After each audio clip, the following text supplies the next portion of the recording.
రాష్ట్ర వ్యాప్తంగా అటు కరువుతో ఇటు తుఫానుతో అల్లాడుతున్న బాధిత రైతాంగాన్ని గ్రామీణ ప్రజలను ఆదుకోవాలని డిమాండ్ చేస్తూ 26 జిల్లాల కలెక్టర్ల కార్యాలయాల దగ్గర కూడా పెద్ద ఎత్తున ధర్నా కార్యక్రమాన్ని చేపట్టాం. ఎందుకంటే తుఫాను వల్ల దాదాపు 11 లక్షల ఎకరాల్లో పంట నష్టం సంభవించిందని చెప్పి మన రాష్ట్ర ప్రభుత్వమే అంగీకరిస్తూ ఉంది. లక్షలాది ఎకరాల్లో పంటలు కోల్పోయి కోట్లాది రూపాయల పెట్టుబడి రైతులందరూ కూడా నష్టపోయారు. ఏదైతే ప్రభుత్వం మురిగిపోయిన ధాన్యాన్ని కూడా కొంటామని చెప్తా ఉన్నారో ఆచరణలో అది జరగడం లేదు. కానీ సక్రమంగా ఎన్యూమరేషన్ చేయడం లేదు. ఇవాళ ధాన్యం పంట పోయింది, అరటి తోటలు కూడా నాశనమయ్యాయి. కోట్లాది రూపాయల పంట నష్టం జరిగితే ఇవాళ దిక్కుదోచిన పరిస్థితుల్లో రైతులందరూ కూడా అల్లాడిపోతూ ఉన్నారు.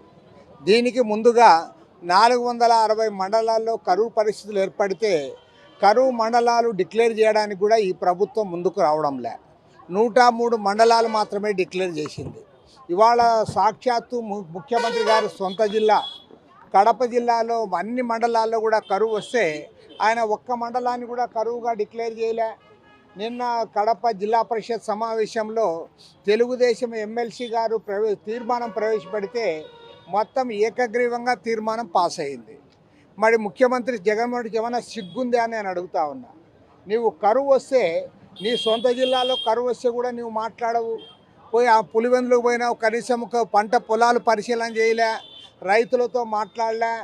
అదేవిధంగా ఇవాళ మన తుఫాన్ వస్తే పరిశీలనకు పోయావు, పోయి స్టేజ్ మీద నిలబడి మాట్లాడతావు. నీవేమన్నా క్రికెట్ చూడడానికి పోయినావా, లేకపోతే ఏమన్నా పంట పొలాలు పరిశీలన చేయడానికి పోయావా అని నేను అడుగుతా ఉన్నా. నీవు ఎలక్షన్లకు ముందు అయితే అధికారం రాకముందు పల్లెల్లో పాదయాత్ర చేసి అందరి నెత్తుల మీద చేతులు పెట్టిన వాడివి. ఇవాళ రైతును ముట్టుకోవడానికి కూడా నీకు మనసు ఒప్పడం లేదా అని నేను అడుగుతా ఉన్నా. సాక్షాత్తు ఒక జాయింట్ కలెక్టరు ఆయన కోట్ వేసుకొని ఆయన పంట పొలం చూపిస్తూ ఉంటే వరిగడ్డి ఈయన గారు స్టేజ్ మీద నిలబడి చూస్తూ ఉన్నాడు. నీకేమన్నా రైతులంటే ప్రేమ ఉందా? గ్రామీణ ప్రజలు పడుతున్న ఇబ్బందుల గురించి ఏమైనా మాట్లాడుతూ ఉన్నావా? కాబట్టి అంటే పూర్తిగా రాష్ట్రానికి అన్యాయం జరుగుతూ ఉంది.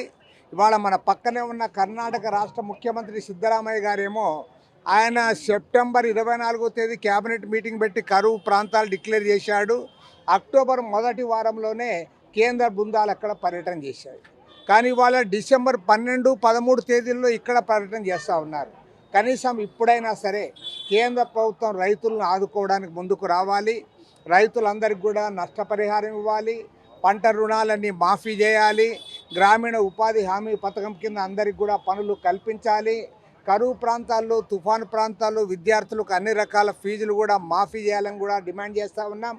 ఈ డిమాండ్ల సాధనకు కేంద్ర రాష్ట్ర ప్రభుత్వాలపైన ఒత్తిడి తేవడానికి పూనుకుంటా ఉన్నాం. అవసరమైతే ఢిల్లీ స్థాయిలో కూడా ఉద్యమాన్ని మేము ముందుకు తీసుకుపోతాం. ఢిల్లీకి పోవడానికి కూడా మేము ప్రయత్నాలు చేస్తాం. ఏది ఏమైనా సరే గ్రామీణ ప్రాంత రైతుల్ని, పేద ప్రజల్ని ఆదుకోవడానికి ప్రభుత్వాలు ముందుకు రానంత కాలం పోరాటాలే శరణ్యం.